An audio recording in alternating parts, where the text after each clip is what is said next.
Hey, what up everybody? This is Stevie Breach coming to you here today. Hope everybody's out there is enjoying their Cinco de Mayo. I'm sitting here in the car. I just had my free Taco Bell breakfast. I'm washing it down with my Pina Colada Rockstar. That's my new favorite drink right there. You can't get any better than that. But last night on Monday Night Raw was a night full of surprises. I will honestly tell you that I did not watch the show. I watched the Sami Zayn versus John Cena debut, and then I went over and I watched the 24 special on Roman Reigns, and one thing led to another, and I just lost track of time, and I never remembered to go back and watch the Monday Night Raw. But before I went to bed, I was going through Twitter, and I was looking through the WWE's timeline, and I was flipping through what they were saying about Raw as Raw was going down. And what do you know? They changed the main event of the pay-per-view.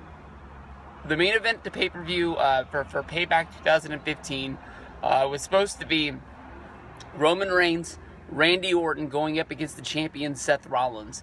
And last night they had a match on Monday Night Raw, which was Dean Ambrose going up against Seth Rollins. And if Dean Ambrose beats Seth Rollins, Dean Ambrose got added into the main event. Where honestly, if I was watching the show last night and Kane would have added that stipulation, I would have sort of just, oh, this match is just going to be filler. It's just something to fill a little bit of a time. It wasn't even in the main event slot, and they were adding people into the main event. One thing led to another. Dean Ambrose ended up beating Seth Rollins. It was a major surprise, and Dean Ambrose is now added into the main event. If you go back to last month, Extreme Rules, Luke Harper versus Dean Ambrose, what everybody was saying, especially me, was that for that Luke Harper versus Dean Ambrose match, when it came down to predictions, is everyone in the world is hoping for big things out of Dean Ambrose. This guy was supposed to be the biggest star out of the Shield. When they were together, he pretty much was established as the leader. He was the United States champion when Seth Rollins and Roman Reigns were the tag champs. So it sort of, put them behind Seth. And even though Seth never really defended the United States Championship, I can remember him winning the belt at Extreme Rules. I can remember him, having a match against RVD on the pre-show at SummerSlam. And I can't really remember very many title shots for Dean Ambrose along the way. I think that Dean Ambrose ended up losing that belt in a battle royal because of the Authority. I think it was the 20-man Monday Night Raw Battle Royal, and I think Sheamus ended up winning it. And people thought by Sheamus eliminating Dean Ambrose, it might have been his heel turn at the time last year, and it was a very weird time. That was during the Evolution versus the Shield, or I guess you can say it was the Authority, whatever you want. They were all wearing Evolution shirts, and it was cool to see Triple H, Randy Orton, and Batista all back together, and even Ric Flair showed up for Monday Night Raw, but he ended up sort of turning on them and picking the Shield and saying that they were the future and all that crap. But I know people have been really wanting to see the Shield three-way for a long time, and now the odd man in the room is Randy Orton, and he's a guy who's really over right now as a babyface. He does deserve to be in that main event slot. So it's not like he's killing anything, but every WrestleMania 30, WrestleMania 29, WrestleMania 31, people have been looking for this Shield to explode in the three-way with Roman Reigns, Seth Rollins, and Dean Ambrose, and it's pretty cool. But honestly, when I was thinking about this on the way to the work, it doesn't have to do with Payback, and it's closer to down the road than it is for right now.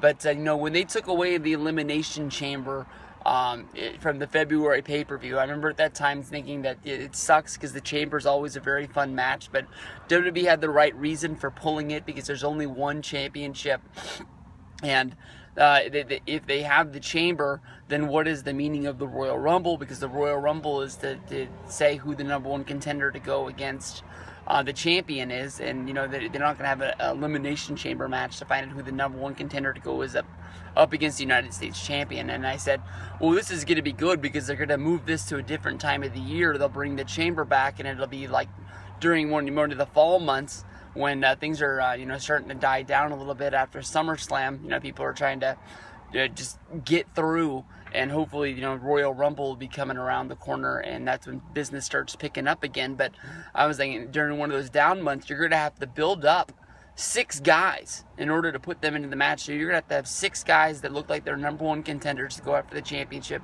And here we are at Payback, and we got 4 guys in a main event, and it's a main event that people want to see. Now you only have to heat up 2 more guys in order to do that. You've got Rusev is going to be coming out of this John Cena thing, or maybe he'll win the championship back, and then John Cena will be out of the United States Championship hunt, and he's a guy that can always go into that main event slot. But that chamber thing is going to be making WWE good, because at a certain point of the year, you're going to have 6 competitors put in that ring as #1 contenders. And I know sometimes they put guys like John Morrison, Kofi Kingston, that's sort of a high-impact mid-carder, a guy that can turn that chamber into his playground.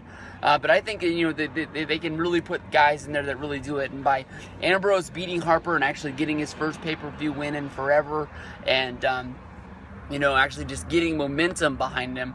Ambrose is a guy that has a lot of fans out there, and it's going to be good for Ambrose to have that feeling. Now, going into this main event, I think he's got no shot in hell in winning.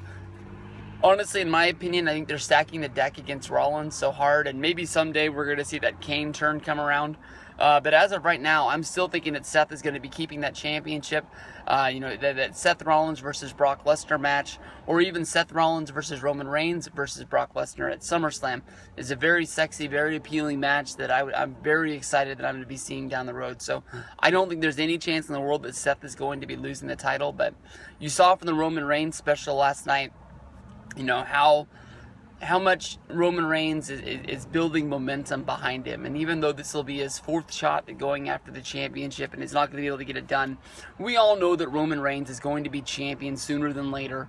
And when he does, it's going to be a big momentous moment. Now, Randy Orton, on the other hand, I just don't get it. He's just not for me. I know that he has fans. I know that he's a good wrestler. But just to me, honestly, every Randy Orton match is almost the same. Is it high impact? Is it awesome when he hits the RKO? Yes. But I never want to see that guy champion on my TV. Am I going to turn the channel, or am I going to stop watching wrestling when he is? No, but he's just not my guy. So and there's people out there probably shaking their heads thinking I'm crazy right now because they love Randy Orton. But Randy's just not for me, and I don't think that he's going to win the championship here. He is getting pretty hot.